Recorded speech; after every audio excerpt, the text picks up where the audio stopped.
but it's been absolutely wonderful, and it just tells you that we've been used over the past 2 years so much to Zoom, but there is absolutely no alternative to a real audience. So I really, once again, thank you so much for inviting me. I think we can start now, because I've kept a substantial amount of time later on for question and answer session as well, and which is what I really like, to be able to interact as well. But so if I can begin from the kind of things that I've come to believe that kind of summarizes what a non-historian's view of Indian history is, and my reading is, it is that I firmly believe this to be true, that nations weaken not because of their past, but rather by how they are taught it. And for 70 years, we have been taught to airbrush our history, taught to forget historical injustices, from Somnath to Kashi Vishwanath, from Babarpur to Bakhtiyarpur, from Allahabad to Aurangabad. These injustices have somehow deliberately been made visible, as though to lionize the debasement, to celebrate the humiliation. Why? We know more about the Mughals than about Shivaji and Rana Pratap and Prithviraj Chauhan. Why? Because history written by the victors is peddled by the vanquished. And we have been thoroughly vanquished. We have to accept it. This is a country where people still go and pray at the grave of the monster Aurangzeb, who beheaded Guru Tegh Bahadur, who decapitated Sambhaji Maharaj, who demolished Kashi Vishwanath, and who murdered 4.6 million Hindus. This is a country where Guru Arjan Dev was forced to sit on a hot plate and literally cooked alive by the Mughal Emperor Jahangir. And what do? We immortalize Jahangir in our films as that affable, feather-toying romantic Salim. This is a country where a celebrated historian, or so-called historian, Ram Guha, did not want Delhi roads to be named after Chhatrapati Shivaji, the man who birthed an empire stretching all the way from Peshawar to Plassey. Because in Guha's words, the man was, and I quote him now, little known regional figure and a feudal lord who endorsed caste hierarchies, unquote.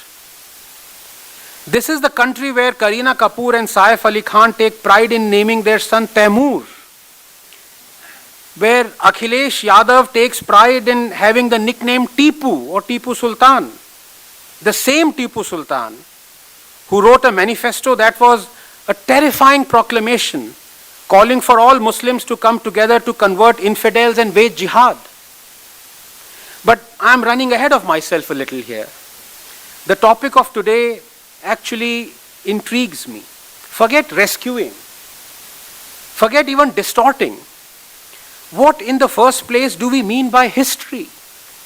You see, as a scientist, the time scale that interests me is not 100 or 500 or 1000 years, but 1 billion or 5 billion or 10 billion years, or even as the recent incredible James Webb telescope images have unveiled for us, 13.5 billion years.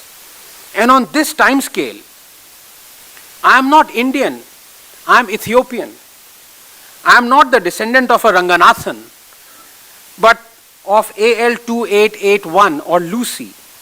And I am not a creation of design, but of a conspiracy hatched by thunder and lightning and water and ammonia and hydrogen and methane and dust.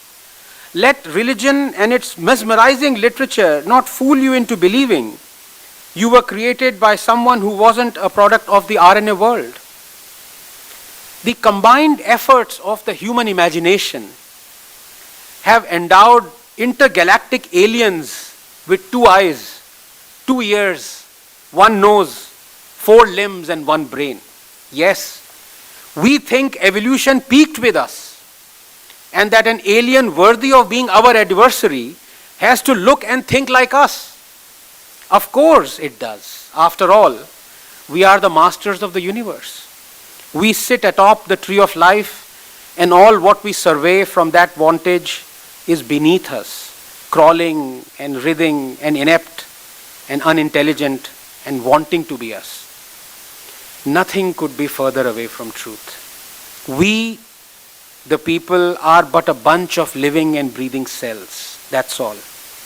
We don't sit atop the tree of life. We barely manage to hang on to one of its 100-odd branches. We are a cog in this giant throbbing machine called evolution. Only a cog, a small cog. The modern tree of life is humbling to stare at. It tells us that we are just one of the millions of animals in an animal farm. Such an idea was blasphemous barely a century ago. Imagine telling all those continent-conquering SOBs that their bodies had more bacteria than human cells, that bugs complete us, that humans survive only because of an exquisite friendship we have struck with the rest of the living beings, that no one is Napoleon in this animal farm. And so nothing really matters, whether our ancestors were brilliant or not, whether our culture is ancient or not, whether our religions are better or not. We are but an inconsequential bunch of cells, as I said. Then why does history matter? It matters because, like science, it has to be built on an edifice of observation and brute facts. Because the correct understanding of it strengthens us, helps us survive. With a slight difference. Scientists like the black and white, historians love the grey. This grey has given mankind only misery. It is because of the grey that there are people who still believe in religious books or in Mao and Hitler and Tipu and Godse and Churchill and Rhodes and Aurangzeb and hundreds more who have committed awful crimes, but the believers of grey have forgiven them because they also did some good. Grey is social Darwinism gone berserk. Grey has birthed cruel empires, and believers of the grey have fettered them. Worse, our history has been written by those who believe in the grey. When I said earlier that these injustices have deliberately been made visible as though to lionize the debasement, celebrate the humiliation, the irony is that the same people who have taught us this, drilled this self-loathing in us, these same people, men and women of grey, they want others to fight historical injustices around the world. They condemn barbarians of the West, hitherto worshipped, like the Confederacy generals, Rhodes, Churchill, Pizarro, Murray, Colston, Leopold. They celebrate their roads and buildings being renamed, their statues being brought down.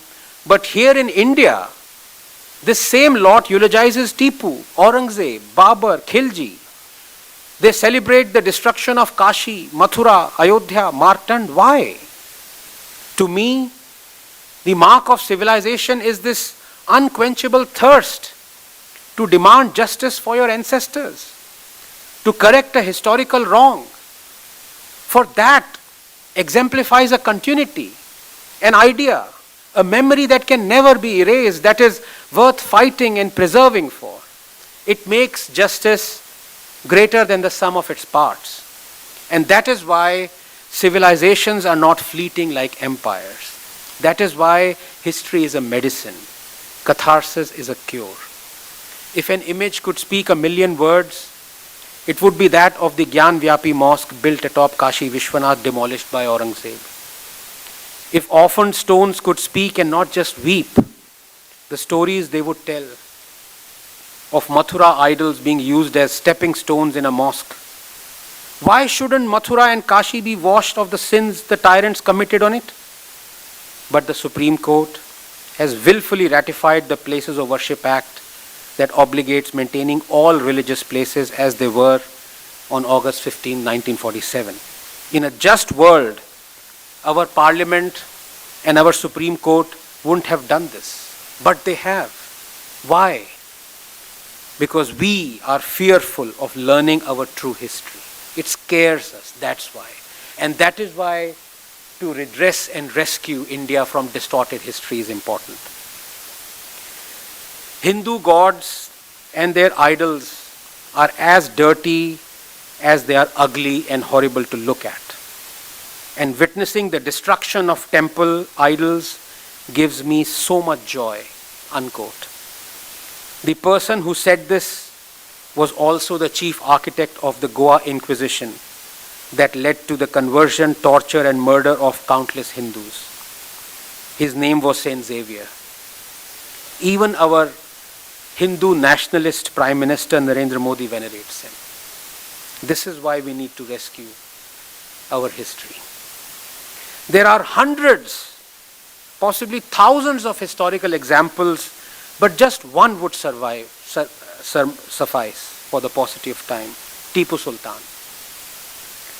Read his manifesto, written in his own words. As I said, it is a terrifying proclamation calling for all Muslims to come together to wage jihad. Annihilation of the infidels is a sacred duty, he writes. Annihilation. The Hindus of Coorg suffered a particularly brutal onslaught.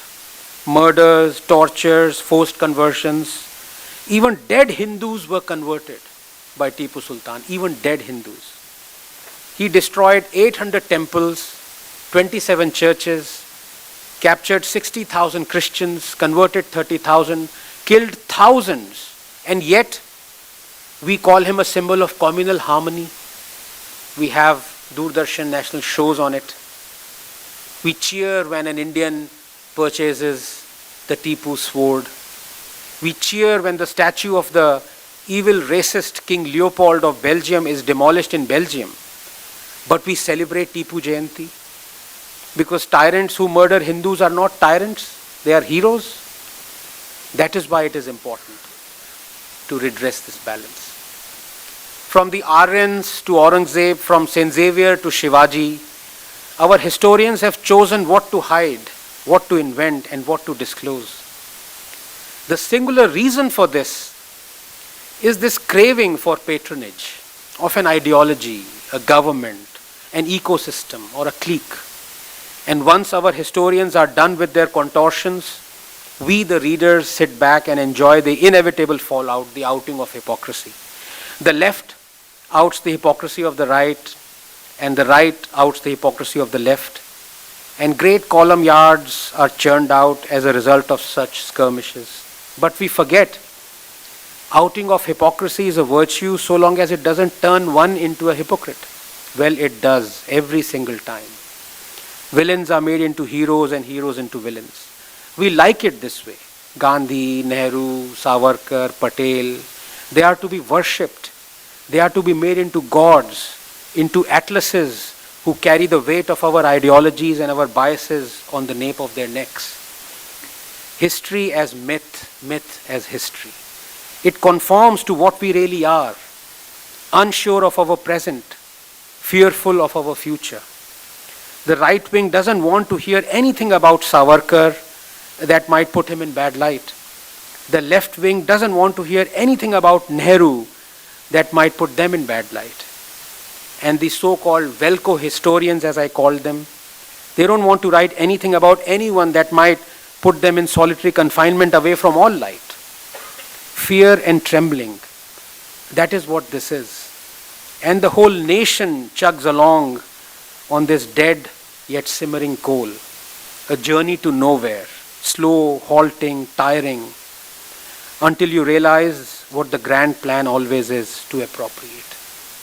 How else do we explain appropriating foreign destructive ideologies and their proponents like Karl Marx, Mao, Che Guevara?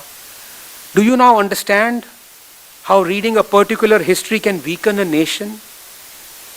Because when you eulogize these monsters like Che and Mao and Pol Pot, you also decide to walk on their paths. You weaken the nation. Do I really need to elaborate on this? Look at what the communists did to Bengal. Look at what they did to anything they have touched. And I'm from JNU, so please pardon me on that. Harshad was asking me, by the way, do you stay in the campus? I said, no, there's a huge waiting list for houses. First all the communists have to die and then only we get a chance to. They destroy anything they touch. And they still they venerate Stalin and Mao, despite knowing everything about these monsters. Mao, who killed 63 million of his own people, 45 million in 4 years flat. And if you think I'm talking abstract and philosophical gobbledygook, recall who wanted to scuttle the Indo-US nuclear deal, who was against the Green Revolution, against river linking, against dams.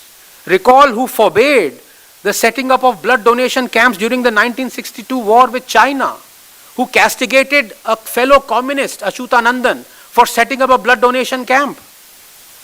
Recall who hailed the Tiananmen Square massacre that killed 10,054 innocents. Recall who was against the liberalization. These people and their political parties are still among us, in our society, in our committees, in our universities, in our parliament. The more we are ignorant of our history, the more we are taught it wrongly. And the more these people come to power. Let me now delve into the contemporary aspect of history. Here, I will deal with the so-called modern Indian history and up to even say yesterday, so that it is history only technically, in so much that it speaks of a time past, but in effect it is the present. And here I put to you that the damage we have done in teaching this aspect of our history, in expounding on the various narratives of it, the damage is much more. In fact, the damage is catastrophic, because it is shaping not only the next generation but also the present one. History is an account, but it becomes a weapon if it is relevant in a contemporary setting. And it has been weaponized by the Congress and the left to a tremendous effect. And to an extent, that has weakened the nation.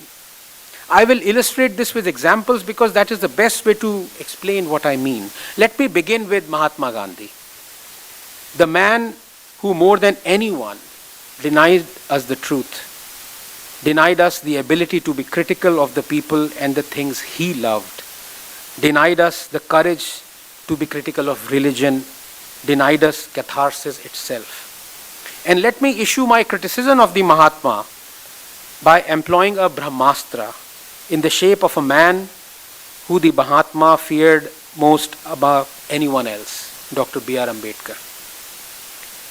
Nations aren't inspired through sharing ancestral genes. They aren't shown the righteous path through gene pool commandments. Nations need purity of the mind more than that of the heart. Nations need catharsis. Our nation hasn't had this catharsis. This is because we chose to follow the grey and not the black and white. We chose to follow the road traversed by Mahatma and not Ambedkar. To put it bluntly, Mahatma Gandhi was a man of grey, Ambedkar of black and white. And history shows that men who prefer the black and white are hated by all.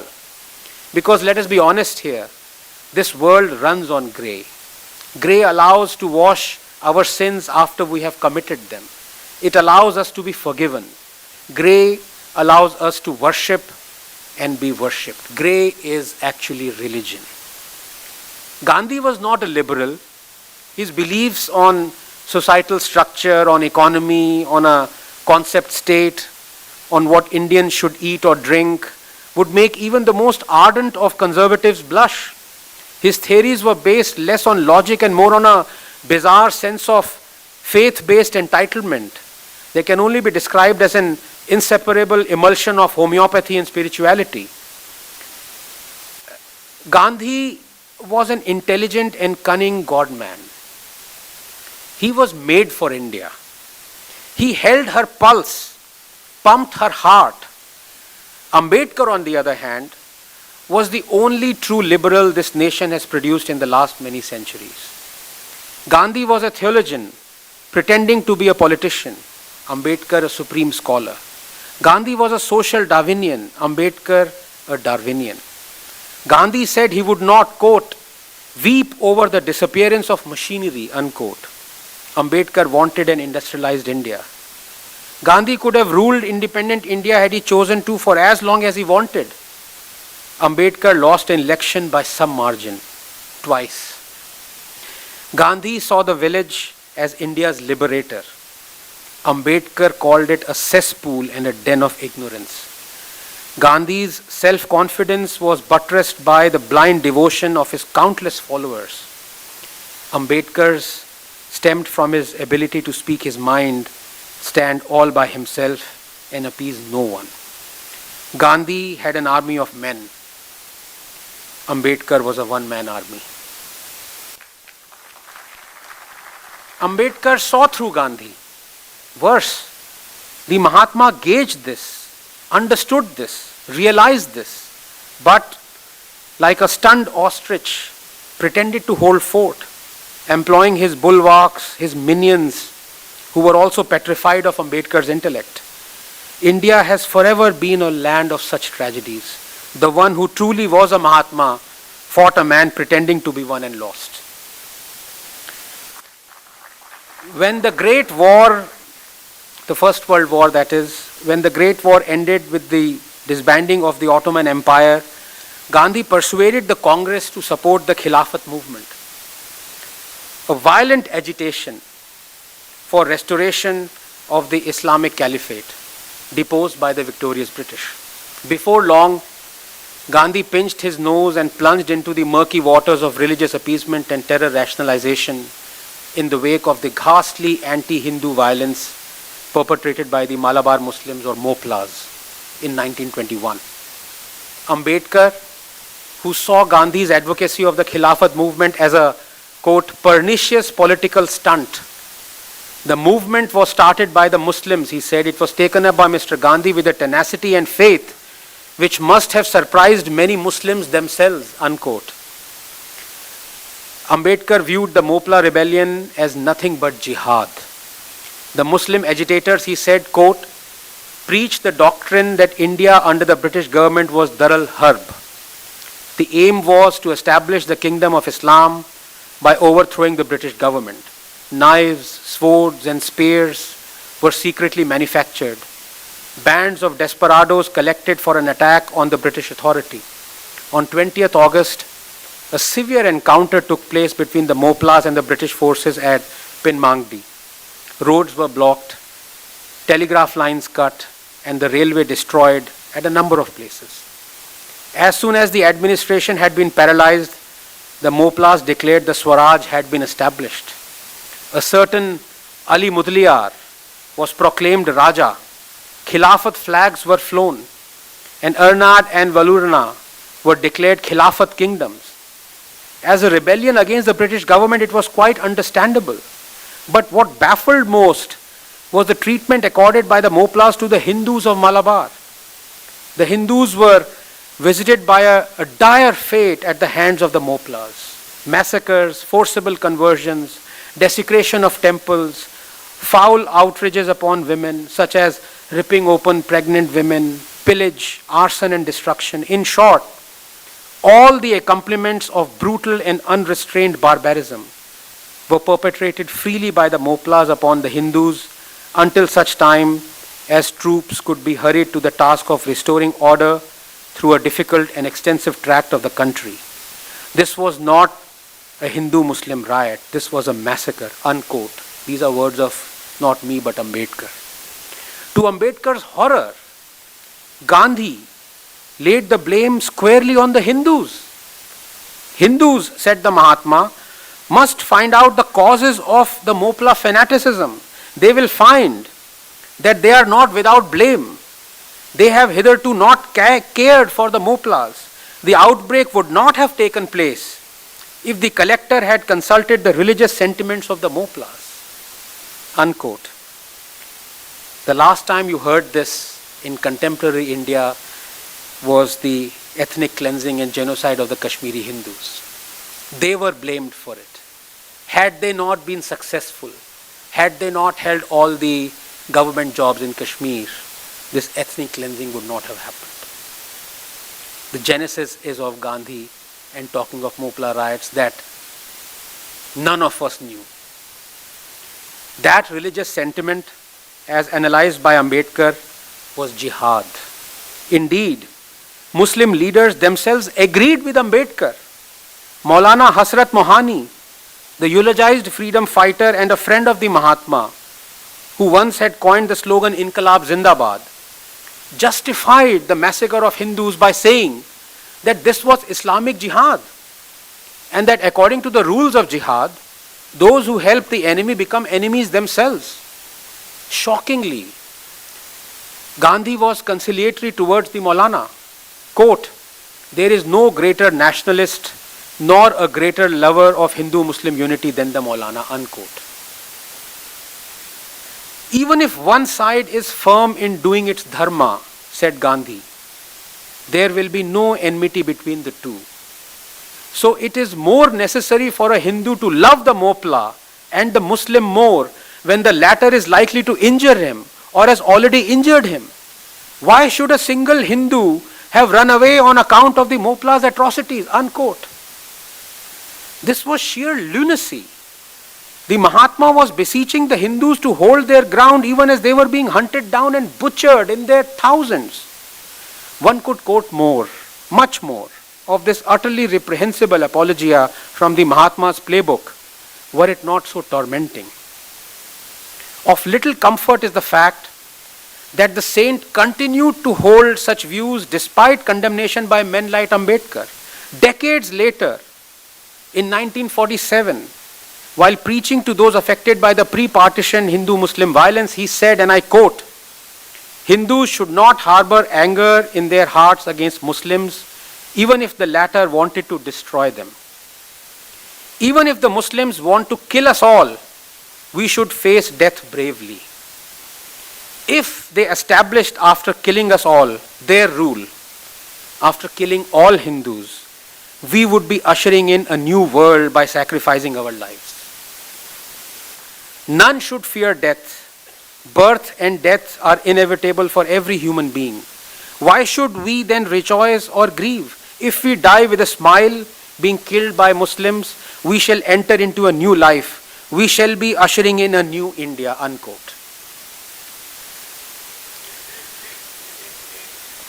Ambedkar was incensed at Gandhi's selectivity, more so of his stand on the Mopla massacre. Quote, "Mr. Gandhi has never called the Muslims to account even when they have been guilty of gross crimes against Hindus," unquote, said Ambedkar. Mr. Gandhi has never protested against such murders of prominent Hindus like Swami Shraddhanand, Rajpal, Nathuramal Sharma. Not only have the Muslims not condemned these outrages, but even Mr. Gandhi has never called upon the leading Muslims to condemn them. He has kept silent over them. Such an attitude can be explained only on the ground that Mr. Gandhi was anxious to preserve Hindu-Muslim unity and did not mind the murders of a few Hindus if it could be achieved by sacrificing their lives," unquote. Another incident around the same time brought to life or light the differences between Ambedkar and Mahatma Gandhi, underscoring further the gap that exists between objectivity and selectivity, and how the latter is used to devastating effect in politics.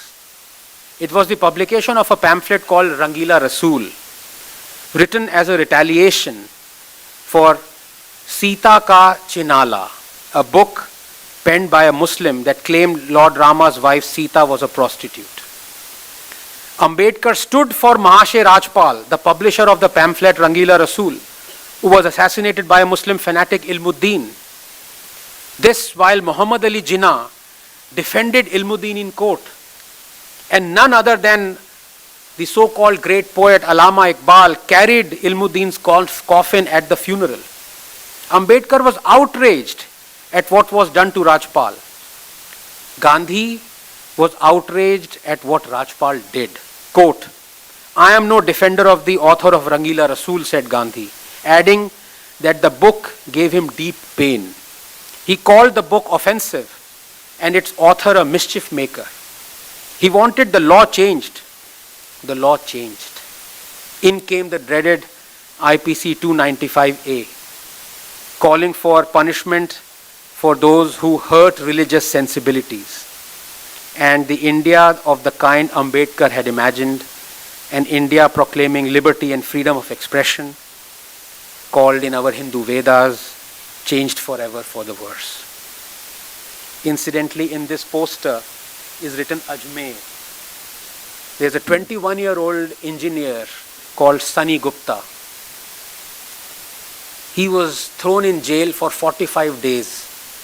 The news only came out after he emerged from the jail, so no one could even outrage on what has happened. And what was his crime? He was charged under the same section 295A that came into being after Gandhi outraged on Rangila Rasool.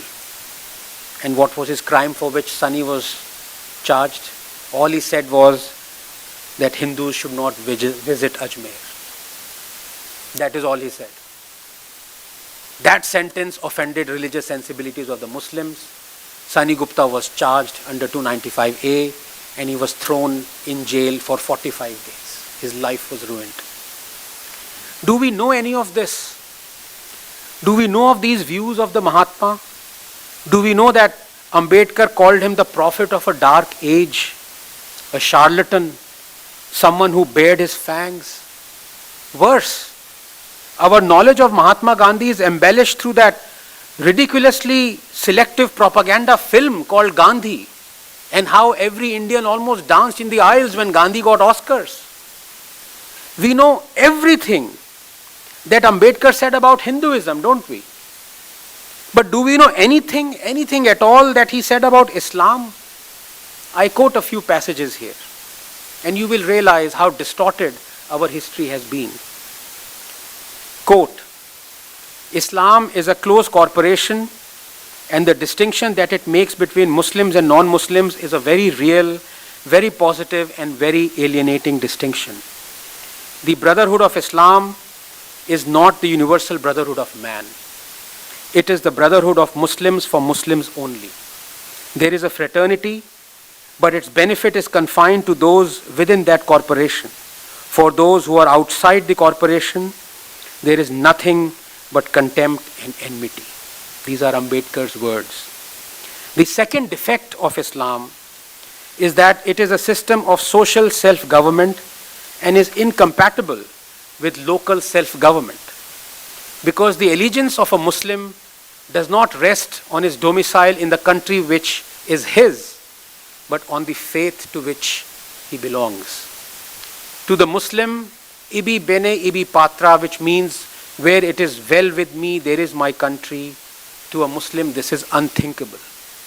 Wherever there is the rule of Islam, there is his own country. In other words, Islam can never allow a true Muslim to adopt India as his motherland and regard a Hindu as his kith and kin. Conversion to Islam or Christianity will denationalize the depressed classes. If they go to Islam, the number of Muslims will be doubled, and the danger of Muslim domination also becomes real. Take the caste system. Islam speaks of brotherhood. Everybody infers that Islam must be free from slavery and caste. Regarding slavery, nothing needs to be said. It stands abolished now by law. But while it existed, much of its support was derived from Islam and Islamic countries. But if slavery has gone, caste amongst Muslims has remained. There can thus be no manner of doubt that the Muslim society in India is afflicted by the same social evils as afflict the Hindu society. Indeed, the Muslims have all the social evils of the Hindus and something more. That something more is the compulsory system of parda for Muslim women, unquote. Why have these facts been hidden from us? This is not mere distortion. This is diabolical. This is an exercise in turning us into lambs, unsure of ourselves, unsure of who we are and what we need to do. Let me now come to the one and only Jawaharlal Nehru. Given that I am from the university that bears his name, great man. I just said it so my career is safe for the next 15 years. Now, there are so many aspects of his policies and personality that have deliberately been hidden, or worse, airbrushed in our history, that one lecture honestly is not enough to recount them all. Allow me to summarize him in one sentence. Jawaharlal Nehru destroyed the India of Sardar Patel and Ambedkar's dreams. Destroyed. But one aspect hurts us most and weakens us most. And it is that Nehru is projected as the paragon and the protector of liberty and free speech, even till today. Historian after historian, textbook after textbook, government after government, including non-Congress governments, they sing Nehru's praises on this count. So it is important for me to bring out in detail how he treated free speech and dissent. Let me give you a few examples. First Amendment was brought in with clauses of reasonable restrictions, incitement, disruption of public order. Majru was jailed for 1 year for calling Nehru Hitler ka chela. First democratically elected communist government in Kerala was dismissed. Stanley Wolpert's book 9 Hours to Rama was banned. The book Chandramohini was banned. Aubrey Menon's The Ramayana was banned. Campbell's The Heart of India was banned. Koestler's The Lotus and the Robot was banned. Import of any newspaper that, quote, undermined friendly relations with foreign states, unquote, was banned. Aziz Beg's Captive Kashmir was banned. Fleischler's Aisha was banned. Bertrand Russell's Unarmed Victory was banned. Robson's film 9 Hours to Rama was banned. Sardanvi's Marka-e Somnath was banned. Robert Taylor's The Dark Urge was banned. Selling Lady Chatelier's Lover was banned. The book What Has Religion Done for Mankind was banned. Rawat Wank's Bhubat Singh was banned. Import of any, quote, obscene drawing or painting was banned. Mrinal Sen's film Neel Akshar Niche was banned. Menon's Rama Retold was banned. Tony Hagen's book Nepal was banned. The RSS's organizer was censored, its publishers prosecuted. Film Gokul Shankar was banned. Godse's Testimony was banned. Goswami's film Runumi was banned. Historian Dharampal was jailed for criticizing Nehru post-Indochina war. Release of the 1962 war film Bhool Na Jana was blocked. President Rajendra Prasad's speech was barred from distribution. Film Jharna was banned. Draconian Press Objectionable Act was passed. Columnist Vivek was fired. His column critical of Nehru discontinued. Hindustan Times editor Durga Das was fired. His column critical of Nehru family discontinued. Congress leaders demanding Nehru's resignation was arrested and jailed. Ads to the Times of India were discontinued for speaking against government policy. Magazine Crossroads was banned. Play Nin Galne Communistaki was banned. Its actors arrested. Hindi film songs were banned from being played on the All India radio.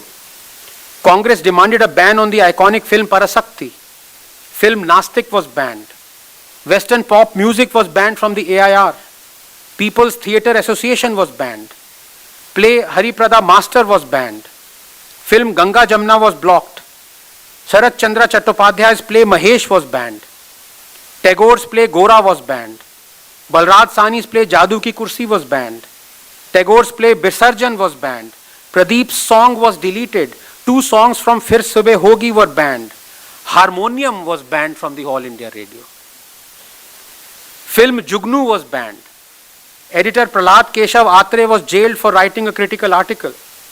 But hey, Nehru was liberal and protected freedom of expression.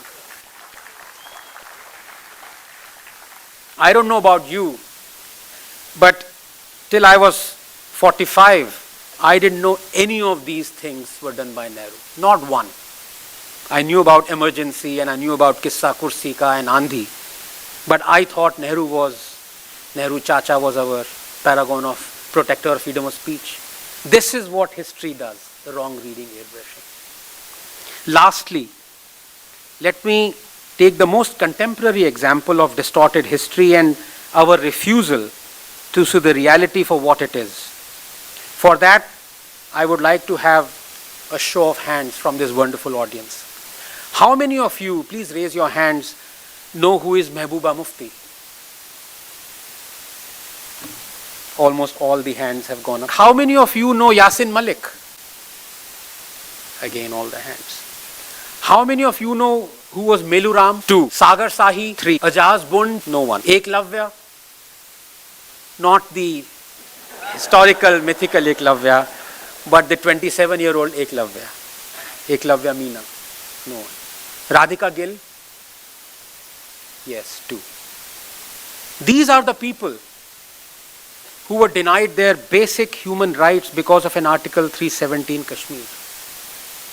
For 70 years, the human rights of lakhs of Dalits, refugees, women, Gurkhas, Sikhs, homosexuals in Kashmir were ruthlessly trampled upon because of a bad law called Article 370. They were warriors, fighters, postgraduates, PhDs, doctors, but they could get a job only as a sweeper or a security guard. And no one did anything about it. None of us, we even knew about this. Why? Why shouldn't we call this generation that did nothing about this as casteist, xenophobic, bigoted, misogynist, homophobic? 600 Indian states were happy to melt into one India, but somehow Kashmiris think they are special. Why? 1.3 billion Indians are constitutionally not discriminated against, but somehow Kashmiris think they are superior. Why? And still there are those who say that removing Article 370 is wrong. They can only say this because of 2 reasons. That they think they are not equal to others, and that they think their faith makes them superior. Science destroys both these arguments. The road to normalcy in Kashmir is paved with humility and equality and a correct reading of history. Is our nation weakening on account of Kashmir? I put to you a direct consequence of not being taught the correct history. We don't know who Sagar Sahi, Melu Ram, Ejaz Bund, Eklavya Meena, Radhika Gill are. We don't know their names, but we know who Yasin Malik is. What does it tell you about our reading of our own history? To end then, history for us is either to be hidden or invented. We tell and retell what we like of it, and what we don't, we scrunch it up and slip it under the mattress like a plastic bag. For the victors, a quill to write history with; for the vanquished, the burden to peddle it. But we forget, history is not homeopathy. It does not work as a placebo when diluted.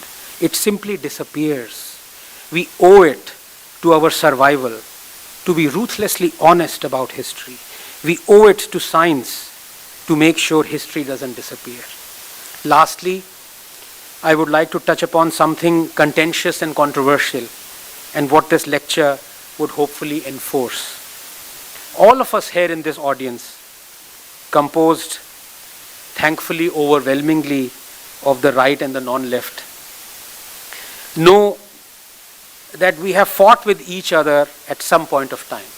Indeed, it is one of the principal laments of the right that the right fights amongst itself. You must have seen that meme of the old Rishi Muni saying, "Lado, samapt kar do ek dusre ko, khoob lado." I have also used that meme many times.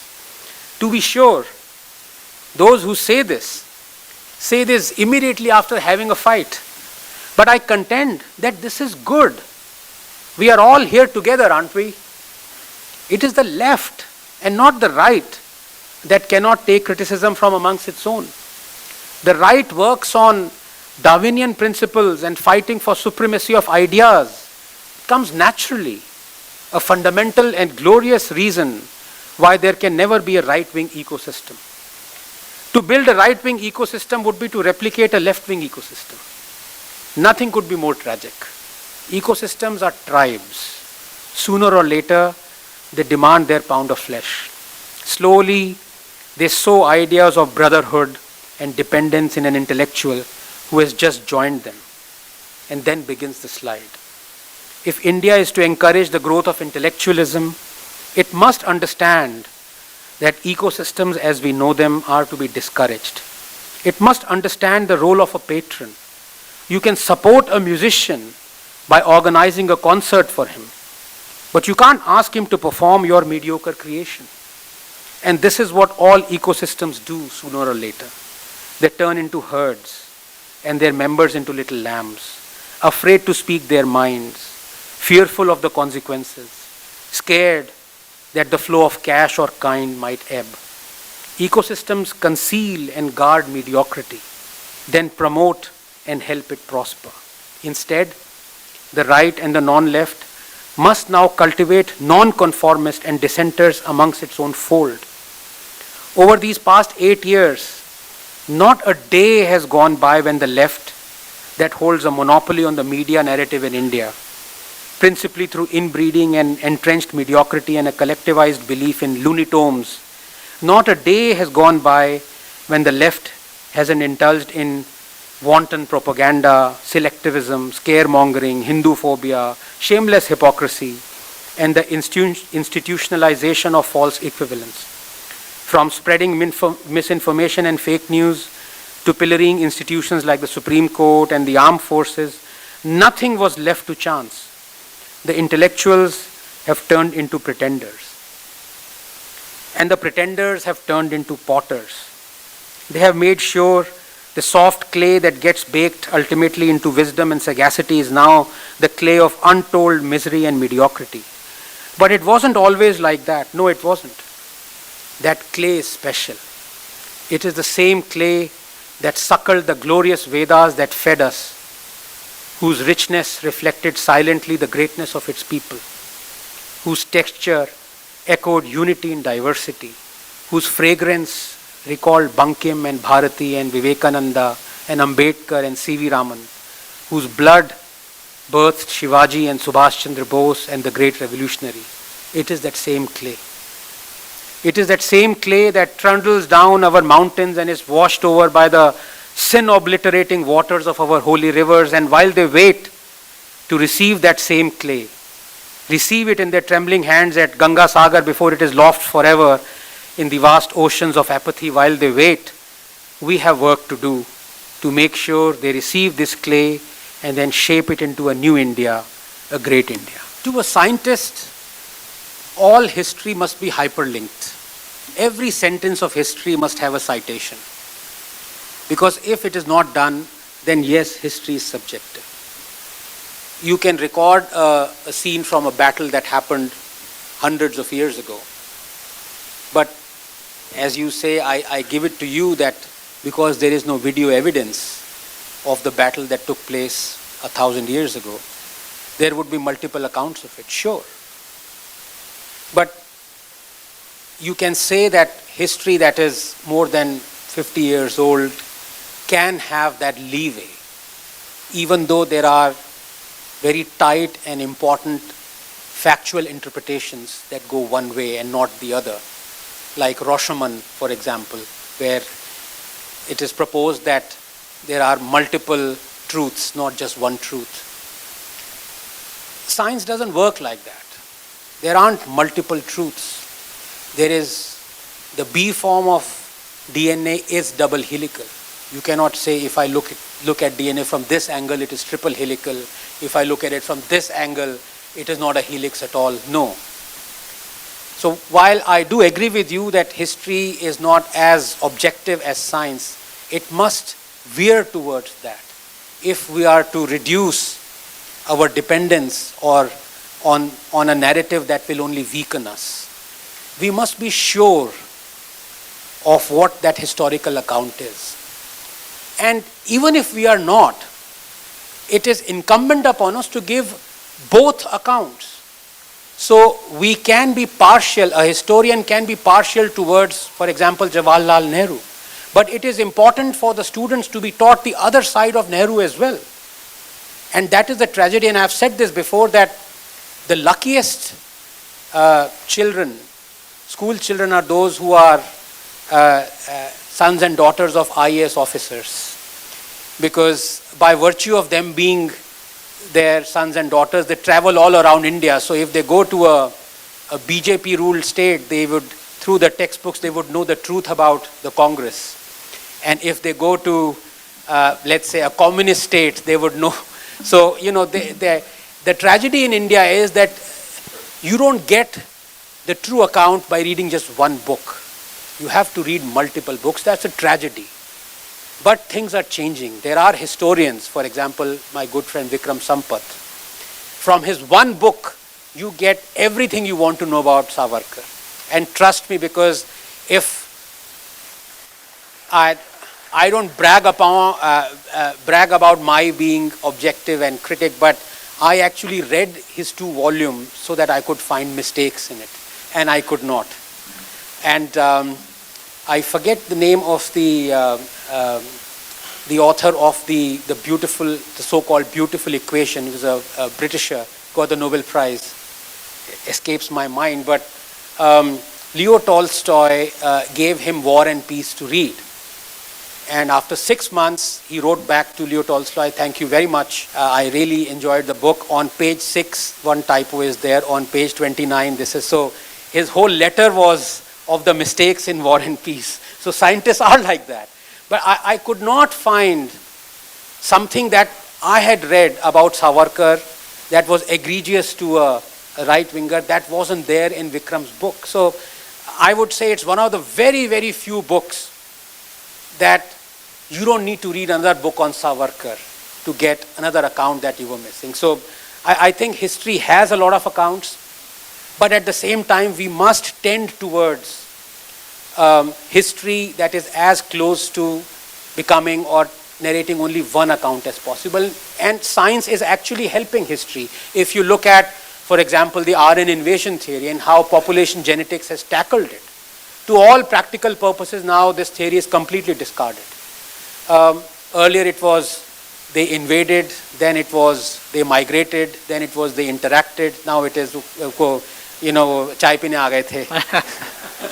So they are not going to change because they are embarrassed by what science is digging out, but science is digging out. And one of the most emphatic examples of this is actually not found here but in Europe, because for about almost 1700 years, or I don't know how many, 1400 years, the Turin shroud, you would know this, was an artifact that was considered to be a very valuable one for Christians, because that was the shroud, the cloth in which Jesus Christ was wrapped when he was killed, and through which he was then buried. After 3 days he resurrected. So that Turin shroud was then carbon dated in 1989, and they found that no, it is not 2000 years old, it is only 600 years old.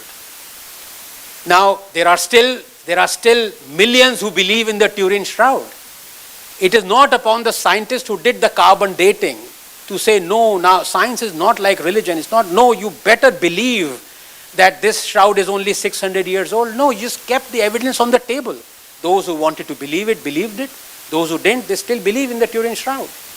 So science is helping history redress a lot of these things, and the future is very bright. So as a culture, I think we are really terrible at documenting things.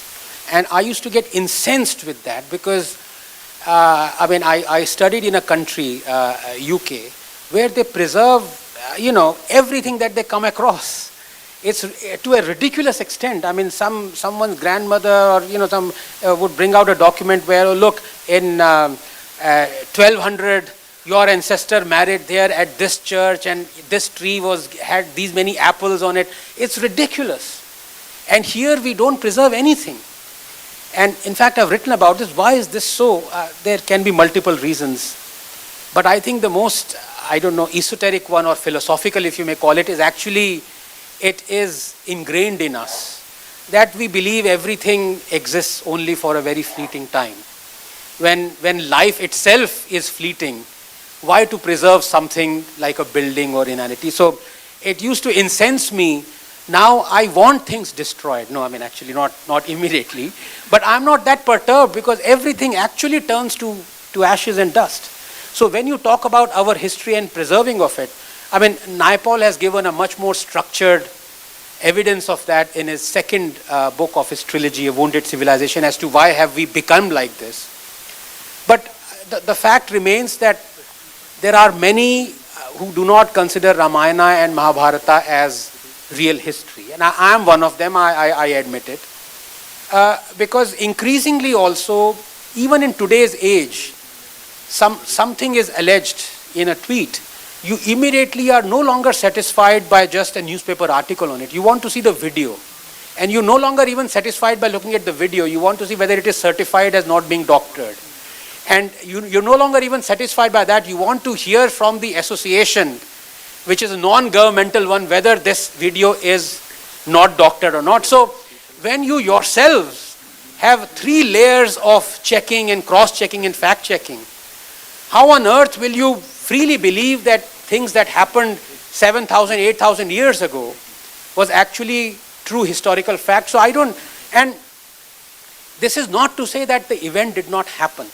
Again, in fact, one of the beautiful maps that there exists was published a century ago in Pune that lists out all the places that have been mentioned in Mahabharata, and that there you realize that this hocus pocus of the leftist concept that India is only 75 years old is utterly demolished, that you see all those places are all around India.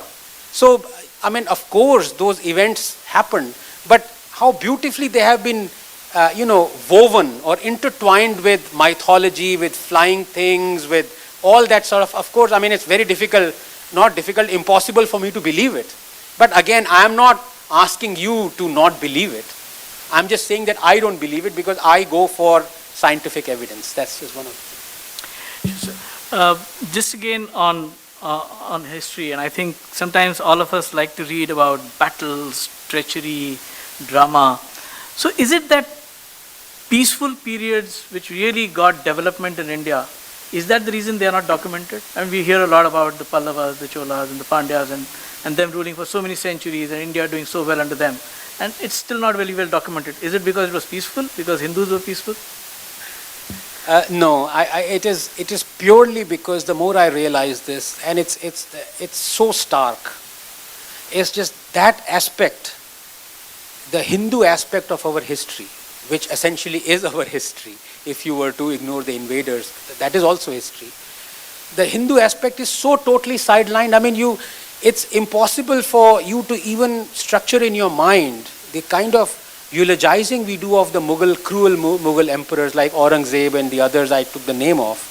And yet you had an empire, a wholly Indian empire that was more than a millennia long, the Chola Empire. We hardly know anything about it. I mean, how bizarre can that be? There are more in Indonesia and in Thailand students who know about Cholas than we do, and I'm not joking. I've compared. So this was by design. This is not by accident. And and as I learn, my knowledge also in history has been very recent. But there have been some stalwarts and some new books that have come to light, and it pains you because I suppose one of the things that I did not address in my talk was that this government is hand in glove because it believes. So one of the most startling things that I realized, and it pained me for weeks, was that all our lives, we've read this as a fact that Emperor Ashoka, after he saw the devastation and the millions that he killed in Kalinga war, he converted to Buddhism. And I learned that he was already a Buddhist for 8 years before he undertook the Kalinga war. I mean, what can I say? Your whole life is turned upside down if it's just ridiculous. Now, I want somebody to be punished for this. There has to be a class action suit. So, somebody has to go back to the original book, and the education minister who okayed that book that said Ashoka converted to Buddhism after Kalinga war. That man, or woman, if that person is still alive, I need to go and JNU style protest in front of that house and say, you ruined my life. And there are so many instances like that. So many. And that is the reason why there are still people in Maharashtra who go and worship and pray at the tomb of Aurangzeb. It is akin to a Jew going and praying at the tomb of Hitler, except that their country is wiser. They did not allow for the tomb of Hitler to be built. So there is no grave of Hitler. In fact, they went to such extent that there is no longer a grave of Hitler's parents even. लेकिन यहाँ पे औरंगजेब का है, लोग जाके वहाँ पे, I don't know, it's painful after a while. It's not, you don't get angry anymore. It is beyond anger. And I just hope that the government does something. I think the government will, I think the moment BJP gets a majority, it will act. I think a lot, can you hear me now? Yeah. Okay. I think a lot of it is to do with that we essentially are a subjugated civilization. So by our very own nature, we don't trust the sources that we build ourselves. That is one aspect of it. The other aspect of it is also true, that of the sources that we have, half of them would be ideologically inclined to one side and half on the other. I mean, I mentioned Ram Guha. I mean, before I read more about our history, I used to love the fellow's books. Now I use it either as a doorstopper, because even flinging them against the wall can be harmful. They are so big, they can rebound. So, what to do if you have historians like that person? And there are so many. So, the tragedy is, it's multifold. It's not that, and to be honest with you, it is not that it's only our country that suffers from it. We are talking about this because our knowledge is in this. Who knows, maybe in the Western civilization, there are many who were sold out. And I mean, there might be many Greek historians who the Greeks hate. I don't know, कि क्या बता रहे हो भाई? ये तो, ये हमारी Greek history कुछ है ही नहीं इसका मतलब. So there might be many. So this is a universal phenomena. It's just that it just happens so much in our country that is a young country in terms of not civilization, but in terms of imparting knowledge. We are very young because after invasions, and I highly recommend, if there is one book you read about the psychosis or the real, how the Indian brain works and why we are the way we are, it is that second book of Naipaul's trilogy. He explains everything, why we are a destroyed nation, a destroyed race. So something happened during the 1500s, 1600s, 1700s, that completely destroyed us as a nation, and our knowledge, our associations with each other, our sense of aesthetics was completely destroyed. We are rebuilding it. So when a nation is in the process of being, rebuilding itself, it really hurts if you don't tell the truth to the people to whom you should tell the truth. So it hurts us more than, for example, America or Europe. Now, that's an important question. Did you talk about, he or she talk about the first education minister? Look, so I can talk about the first education, but I don't want to. I want to talk about the last education minister, because that is in our hands. What happened 60, 70 years ago is not in our hands. Yeah. Yes, that person was biased, no doubt about it. If you the Maulana Abul Kalam Azad, if you see his speeches that he gave, very incendiary, pan-Islamic, he promoted all that. We don't know anything about that, the Lucknow speech especially. But the fact of the matter is that is 70 years. All you need is a history textbook that you need to impart to a pupil who is in class maybe 9th, even 9th से पहले आप कुछ भी बोलना है बोल दो, टीपू महान था, ये स्पोर्ट से खेल लो, ये कर लो, वो कर लो, it's okay. But those formative years, 9th to 12th, and then the college years, you have to talk about the education ministers that we have in the contemporary time. And there it is an absolute matter of shame, because what happens is this government is only concerned with the people it has as long as it is in power. So possibly the way its mind works is that we are selecting people who are quote unquote nationalists, pro-India, pro-this, pro-that, and so we are safe. But you are safe only till the point you are in power. Remember this, the moment you go out of power, every one of these people will go out of their authority as well. So much so that, sorry, just to digress for 10 seconds, there's this wonderful book called Supreme Whispers, written by Chandrachud, who is related to the Justice Chandrachud. And there he talks about what the Chief Justices, ex-Chief Justices talk about, and you have to read it to realize the bizarre lengths to which Congress went to find out if any person was associated in the slightest of ways with, leave alone BJP, just the RSS as well. So there was this High Court Chief Justice of Mumbai who was slated to become the Supreme Court judge, and Indira Gandhi found out that this gentleman attended the funeral of RSS Gowalkar. 2 days before he was to be made Supreme Court judge, he was not. So this thing that people have that, look, we are in power, we are going to pick up people who are, going to be of our ideology, we will tell the truth, that remains only till you remain in power.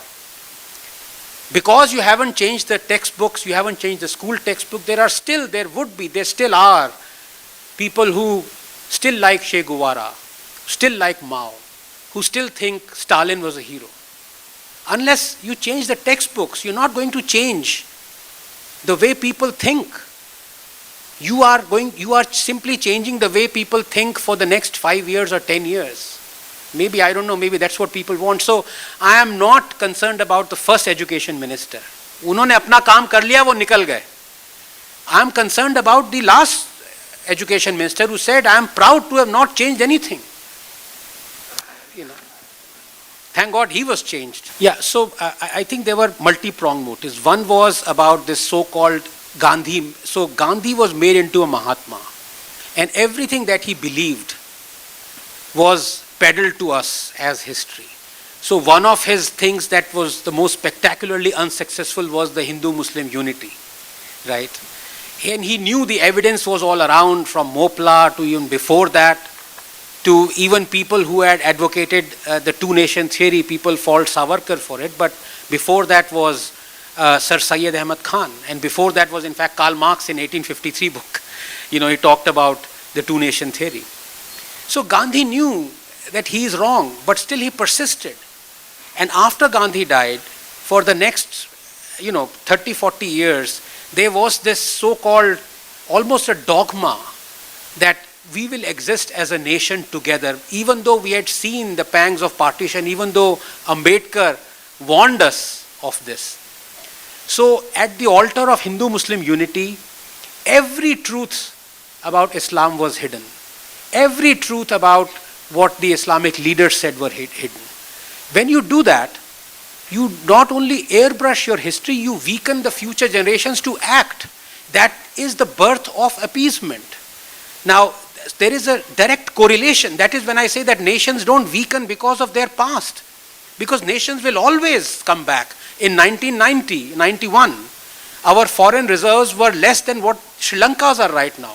We had, our foreign reserves right now are around $580 billion. In 1991, I mean, there are many economists out here who know it was 0.6 billion, $600 million. That's all our foreign reserves are. We mortgaged our gold. We loaded our gold into ships and set them to sail for the Bank of England. You know it. But we are now, 30 years later, we are prosperous. So nations recover. They don't weaken because of their past.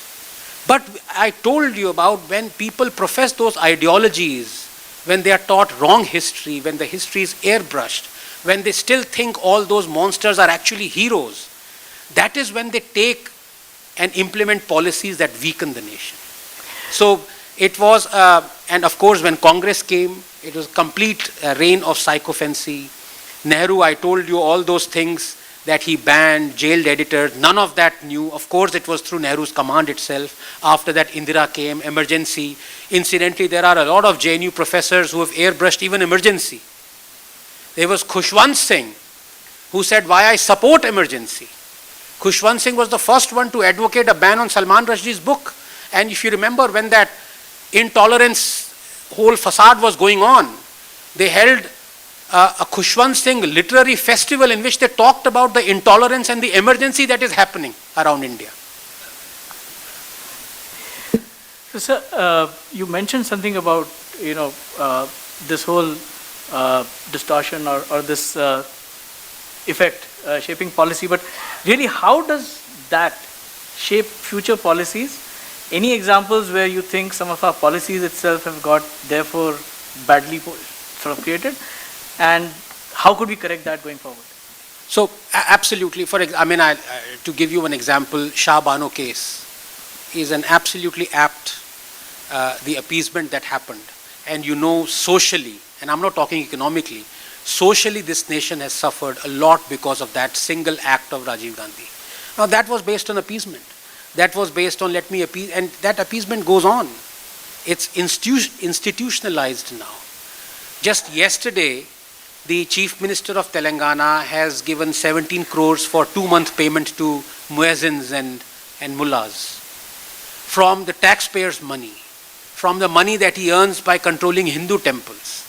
So that appeasement goes on. But closer to non-societal, non-religious thing, I gave you the example of opposing even green revolution, opposing liberalization, opposing the Indo-US nuclear deal. Now that is all happening because you believe in that philosophy.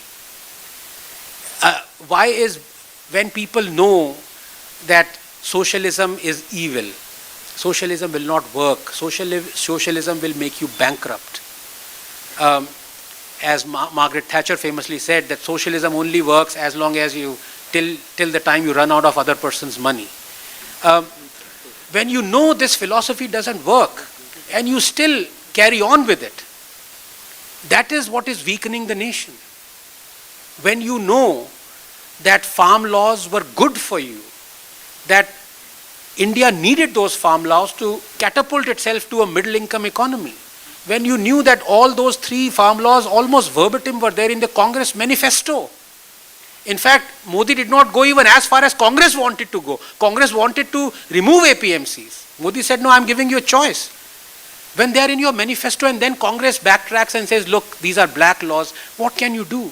That is what is weakening. So yes, I mean, JNU, firstly, we're very lucky because no one cares about the scientists. We are on the, and thankfully we are on the other side of the Iron Curtain in JNU. So that's, the Iron Curtain extends from the East Gate to the Ganga Dhaba. So there's like, we are on this side, so we are safe. No, but to be honest with you, all opinions are welcome.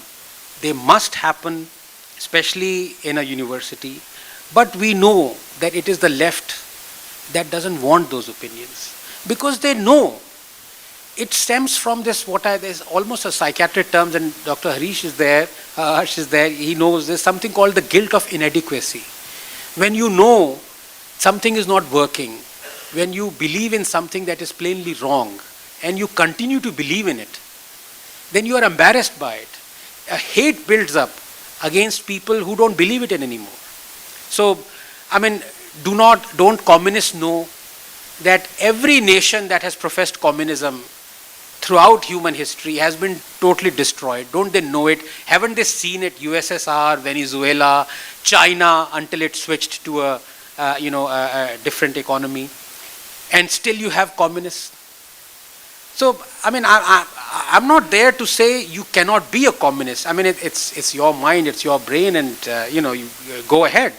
But the fact of the matter is, they will not allow for it's like a religion. Why did Galileo have to apologize? He had to apologize because those other people, the church, they feared him. They said, look, if tomorrow what he says becomes the truth, then people will stop following us. So it is out of fear, and that is out of guilt of inadequacy. And that the left has mastered. So that is why it wants to hide the truth. Because if it tells the truth, then people will be informed, they will make their choice, and they would no longer be communists. Thankfully now even Nota gets more votes than communists. So, so slowly things are improving.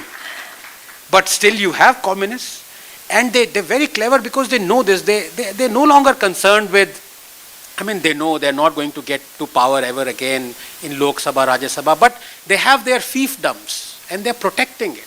And those fiefdoms are universities. Those fiefdoms are knowledge centers, and that is this government doesn't realize that power is not in Rajya Sabha and Lok Sabha. Power is in where the education is. That is where the power.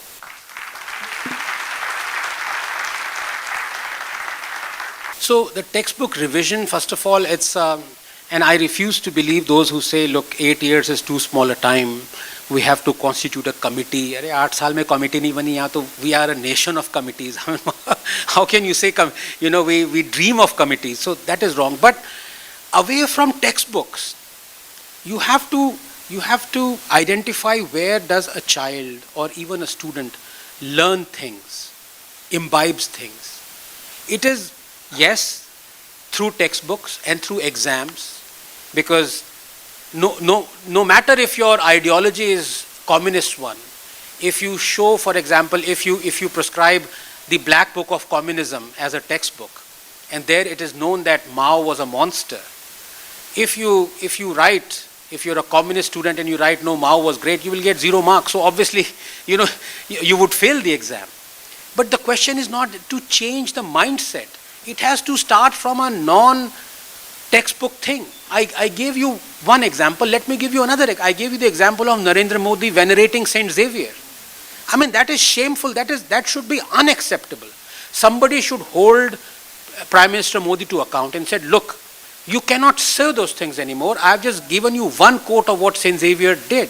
He was the architect of the Goa, Inquisition, which was as bad as Spanish Inquisition.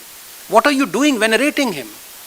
And he gives every year he gives chadar for the Chishti, Ajmer Dargah Sharif. Does he know the history of the man who said, I have come to India to destroy Hindu temples? I'll read out his quotes. Now, when the Prime Minister is doing it, how can you just blame the textbooks? Because the guy will come in and say, "Apne dekho Modi ji kya kar rahe hain? Tum mujhe sikhaoge." So it has to start from, the truth has to be imbibed by people who are no longer students. And by that I mean our politicians. They have to say that, look, I'm sorry, I was wrong. I have to tell you the truth about Saint Xavier. I have to tell you the truth about Sufism. I have to tell you these truths. And many of those truths will hit the Hindu people who've been eulogized. Fair enough. There is no dearth of that. Ambedkar has already done it. But the point is, it has to be across the board. And school textbooks are, I would say, I wouldn't give them more than 20 to 25% of credit for changing a person's mindset. It has to be from the very top. So Modi has to come out, the president has to come out and say, look, this is the truth about these people. Actually, I got into a lot of controversy because this is the thing, there was a news about Gujarat making, prescribing Gita as a thing. I said, no, Quran should be prescribed.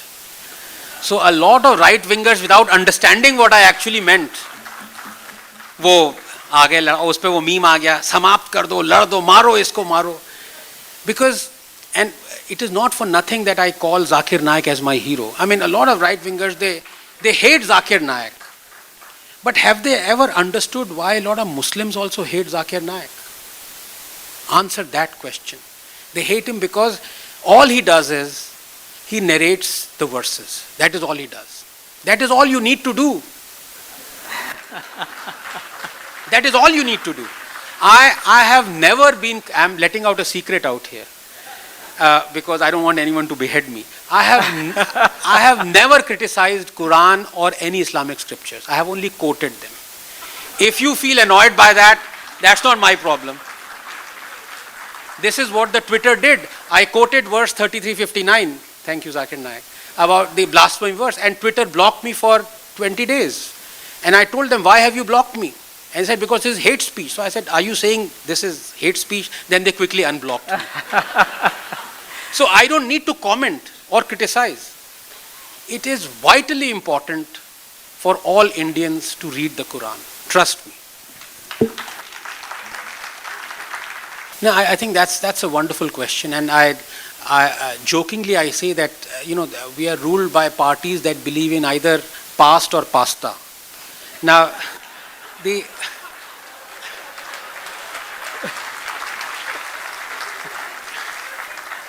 and pasta is not going to last for very long, so we can see now. Maharashtra is gone. Only Rajasthan का भी जाने वाला है pasta. तो सिर्फ छत्तीसगढ़ में pasta मिलेगा. But it's not the harking back to the past. I love, why wouldn't one? If your history has been glorious, only a fool will not recount it. I'm proud of it. And when people, a couple of days ago, somebody was mocking the Karnataka education minister for saying that, look, Newton did not discover gravity. Absolutely true, Newton did not. It was Brahmagupta. Now, when you give the proof and still you mock someone, now, so you can't change their mindset. So I'm absolutely not for glorifying what is our past, but at the same time, let us not take it to the extent where we add everything to it. Like, ye bhi humne kiya, wo bhi kiya, viman bhi cha. It's not true. DNA discover kiya. Nahi, it's not true. A lot of things we did, especially in the theoretical sciences, medicine, for example, or in Ayurveda. In fact, my book is coming out later this year on forgotten Indian scientists. And a lot of it, I take it back to Ayurveda, I take it back to hundreds, even thousands of years. So our past has been glorious. We don't need to, kind of invent things that we did not invent in order to make it more glorious. It is monumentally glorious. It is so glorious that it will take us years to recount the glory. And that is another tragedy. You saw a month ago, there were some really precious manuscripts, 1,000-year-old manuscripts on palm leaves. They were just rotting somewhere in a sack. So, this is another thing that we need to worry about. How well do we care about our knowledge?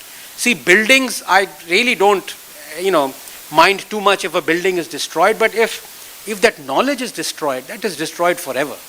So, we have had a tremendous past, glorious past, and it is incumbent upon us to recount it. But let's not add things that never happened. So we did not discover RNA or DNA or all those things, but we discovered a hell of a lot of things that we must recount. No, absolutely. I think a couple of CBI raids and ED raids should do the trick, but look, I think it is increasing. What is happening, unfortunately, is because there is such paucity for it, that a lot of money is being taken up by US universities to start Indian centers there. And what happens is we have fraud historians who immediately take up positions there, and then their students and theirs. So it's like, you start, it's almost dendritic. And once you start something, it's very difficult to stop it. As to how many of those endowments are coming to setting up things in India, it's much less. That must increase, especially in the arts. But again, we see this.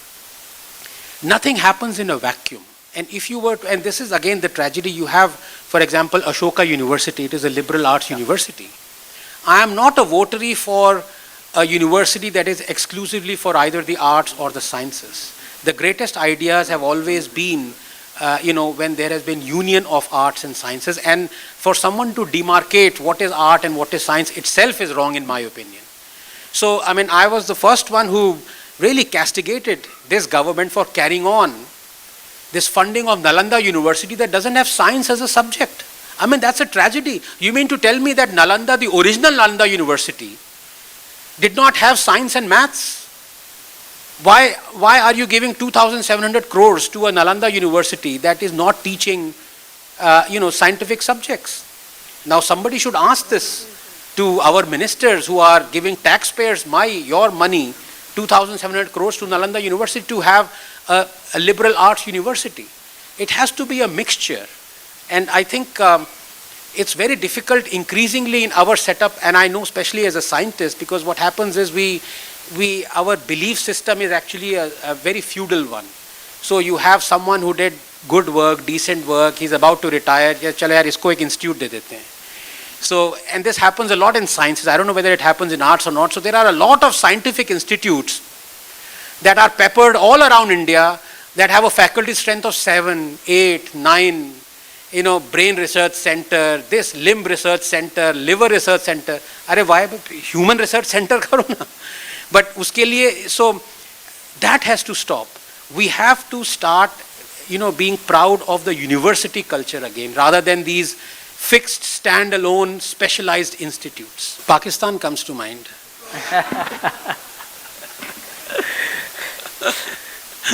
No, but and here again, I think, and I think if there is one author I cannot recommend highly enough, it is Naipaul, and his really sense of the psychology, the South Asian psychology. So I think it's one of the two books, is it Beyond Belief or Among the Believers? I think possibly Beyond Belief, that he talks about the psychology of Pakistan, that how it is slowly dissociating itself from the South Asian history and veering towards its history as if it emanated from the Arabs. And you can clearly see how within 40, 50, 60 years, Pakistanis do not believe that they were part of India at all. You know, they're saying that we stemmed from Arabs. Our whole history is Arab. So you see, it's, you know, when you talk of weakening a nation, in 40, 50 years, you've completely changed the whole canvas of a nation. What to talk of a university or a school. You know, here you have 200 million people thinking, completely differently. So that is why, history is so dangerous, the way it is taught. Yes, and no, definitely it is increasing. You have, Jesai, you have Vikram Sampath, you have so many others, Anish Gokhale is one, half a dozen, maybe more. They weren't there 10 years ago, and worse, 10 years ago, the books written by the so-called historians or Velcro historians, I call them, because they stick to their preferred government, they were being thrust upon us. We were being asked to then multiply recommend their books. And that is how, the whole ecosystem was built. So now things are changing, but again we have to ask this question. And I asked Vikram this, how long did it take for you to write the volume 2? He said, actually it's been in my mind and it's taken me 7 years to write volume 2. So the amount of work this is not a small thing, I think one aspect of which we can very quickly, you can get to a lot of authoritative, objective historical analysis if we encourage our PhD students in history to think of writing so well that their PhD thesis will be converted to a book. I think that's very important, because ultimately any account of history has, as I said, all history should be hyperlinked. So every sentence that you write in history should have a reference. Now that can only happen if you spend 4 years, 5 years in writing that book, like Vikram did. It's a labor of love, and PhD students do that by nature, of them doing a PhD. So I think if we are to encourage, there should be maybe teaching courses to guide the history PhD students to write their thesis in such a way that it is amenable as a book form, so that it will be very authoritative and objective. I think that would very quickly churn out a lot of excellent books. Thank you so much. So the last two questions, and I think the first one is again from the audience, who's and he's put this Aam Aadmi in quotes, so it's not about the party. But the question, what should the Aam Aadmi in India do about this issue? Sorry, about Aam Aadmi party or? No, so what should the Aam Aadmi in India do about this issue? How do we contribute towards correcting this, or what? No, nothing can be done. I'm sorry. I'm sorry to disappoint you. When, this intelligentsia, the wonderful audience on the podium, Mrugangji, anyone, it's just not possible, because it is what the minister thinks at the end of the day. It's not even what the bureaucracy or the ministry thinks. It is what the minister thinks. How to get it across? How to get across this fact that, look, just by proscribing one book, like I gave the example of the Black Book of Communism, it is the most authoritative book ever written on the crimes of communism. Prescribe it for college. What is stopping you? So I don't know what is stopping them. So, unless... And that is the other thing. Now we know it is almost institutionalized. Supreme Court has actually said it, not in so many words, that those who like something, those who are honest taxpayers, who don't come onto the streets, they suffer. Supreme Court has said it. He said, well, where are those who, I have seen millions who are protesting the farm laws. Where are those who are for the farm laws? And in the same vein, Supreme Court says 86% of the farmers are for the farm laws. So does it want the farmers to, the pro-farm lobby to come onto the streets. That's the tragedy. Unless you protest, unless you block roads, unless you do something, people don't listen to you.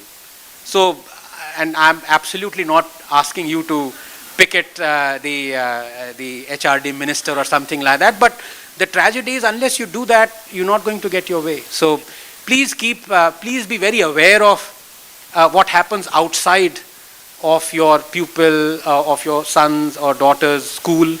Please be aware of the new historians who are coming up, like Vikram Sampath, Twitter handles like True Indology, Sanjeev Sanyal's book. So there are a lot of things that you can do away from school. That is a tragedy. So, but if that cannot be corrected, let's forget about it.